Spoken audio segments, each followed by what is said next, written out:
practice like? It was awesome. Get back here and get the groove and get the timing back. You laid off 2 or 3 days, but the guys came out and worked hard. Speed of the practice was good. Execution was fairly good for the first day. I was very pleased. What did when did you all start bowl practice? We started, I remember we had 9 practices before we left. We went 9 days. What's been the biggest thing that's jumped out in the first 9 practices? Well, I think first of all they want to be here. They've practiced hard. There's been an intensity. There hadn't been a drop off, and saying it's a bowl game, it's not as important. The young guys, I think it's funny how the young guys back to getting reps now. You can see how much some of those freshmen have grown. Even the guys that you redshirted, because the first 4 practices we just went back to camp practice. How much more they knew, and you start to see, why you recruited them and all the things that went on. They did a really good job. But I think just the excitement of wanting to be in a bowl game. Olin and those guys. How does the redshirt rule change the way that you go about prepping for a bowl game?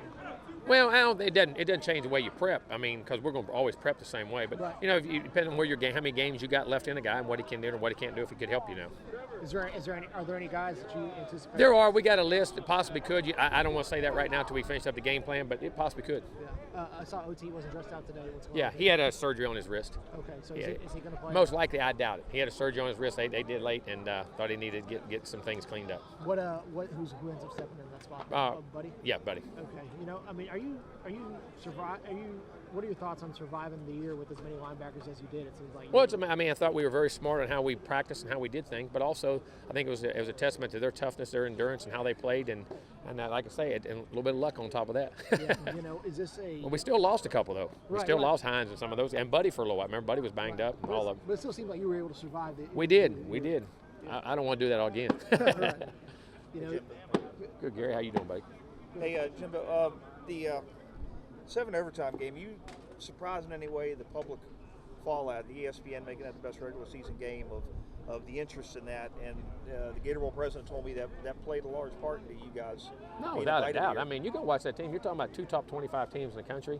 You're talking about a great environment and atmosphere, and they were top 7. I mean, they had beaten Georgia and everybody else. I mean, that was a great football game in the SEC. And if you couldn't like that football game, you don't like football. I mean, that had about everything in it possible, and it was just one of those iconic games. What did the training room look like the next day? I mean, were there a lot we of were kids healthy. in here, Nope. Cramps or we were healthy. We didn't cramp up. We didn't heal. Our guys, like they said, we could have won another 4 or 5 overtimes, Coach. We felt good. I mean, they were tired, but the conditioning and the way we practiced, they felt very good, and we weren't banged up at all. This is it's a transfer season now. A lot of guys are getting in the portal. Has anybody come up to you and said, "Hey, we're going in"? Any anticipated guys in the portal? Not yet. Nobody that has done it that we didn't already know about from before. So shouldn't be. If I told you exactly all the information on that, I'd be lying to you right now. I don't have it straight in my head right now. I'm sure there'll be some guys possibly. That's just the nature of the beast today in our world. Yeah, I'm sure one of the big things will be is what Nick's long-term future is going to be. I mean, what kind of conversations have you had with him? We've had a few, and I anticipate him being back at spring practice. You do? Okay. Mm-hmm. Jimbo got in here late, but how about just being here in Jacksonville, first time in a long it time has for been. this program? Yeah, the long time been over since 1957. I mean, that's an amazing time. And my last time, I was over here, I guess, in 2009 was the last time I was over here. It's a great game. The city's great. I mean, knowing the city and the game and what Rick and them do with the game, it's tremendous and it's a great opportunity for us. And another thing to even help brand ourselves nationally. It's another part of the country that we need to be seen in. That 09 game was special around here. Oh. What was that like for you being there?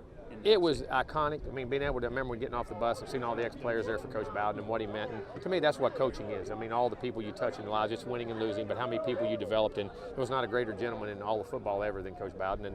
And was nervous early. Remember, we were down 14-3. Yeah. They scored the first 2 drives, and we got it under control and come back and played. Remember playing with a freshman quarterback. EJ was a true freshman quarterback, was playing in that game, a redshirt freshman. And it was a great game to win and send Coach Bowden out the right way. And also Mickey Andrews. That was Mickey's last game, too. So it was great to send those 2 iconic guys out. We haven't talked to you in quite a while. How has the acclimation process been? How is it? Been really good. I mean, the people there have been wonderful. It's a tremendous university. It's tremendous. The people, the academics, their commitment to what we're trying to do.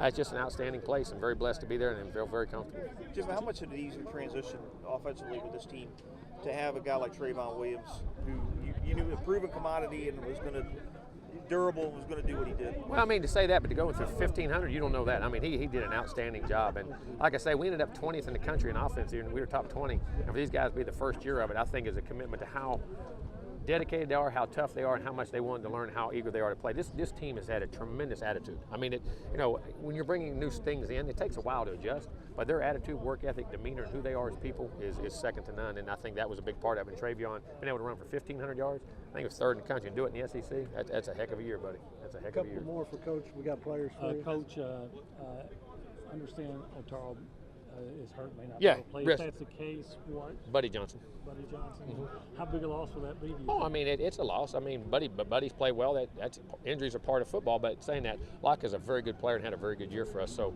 but our team has always adjusted throughout the year. All right, Coach, thanks. Look good. Has this installation of your program this year been rejuvenating at all to you in terms of all the newness that you just talked about? Well, I think anytime you go and you bringing it to someone who hasn't known it, I think it's always rejuvenating because it makes you have to go back to some things that you didn't always have to do for years and years and get to the grassroots of it, which is also very good as a coach.